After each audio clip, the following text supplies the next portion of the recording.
KFC'ni uy sharoitida barcha sirlari bilan ustlari qarsildoq ichlari sochli holatda pishirishni ko'rib chiqamiz. Qanotlarni ortiqcha tirnog'ini olib tashlab, ikkiga bo'lib olib, go'llarni ichigacha marinovka o'tish uchun pichoqda tilib chiqamiz. Ishlatilgan marinovka uchun barcha mahsulotlarning grammlarini video ostida yozib qoldiramiz. Barcha ziravorlarni solib 1 litr sutga bo'ktirib, 1 kunga xolodilnikka olib qo'yamiz.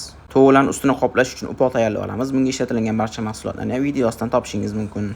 Bir kun xolodilnikda turib ichlarigacha mazasi o'tgan marinovka bo'lgan tovuqlarimizni birinchi upoqga solib, ustini bir qator qoplagandan keyin qaytib sutga solib, yana upog'imizga qaytib solamiz. Ikkinchi marta tovuqlarimizni upoqga solganimizdan keyin qo'limizni faqat bir tomonga harakatlantirib, 1 minut davomida aylantirib turamiz. Shunda barcha tovuqlarimiz ustlari archa holatda shunaqa chiroyli bo'lib chiqadi. Yog'imiz 120-140 gradusda qizigandan keyin birinchi bo'lib qanotlarni tashlaymiz. Qanotlarimiz 5-7 minut davomida pishib chiqadi. Har bitta partiya pishib chiqish bilan yoni siyta qilib olish esingizdan chiqmasin. Bu yoni qorayib ketishini oldini oladi.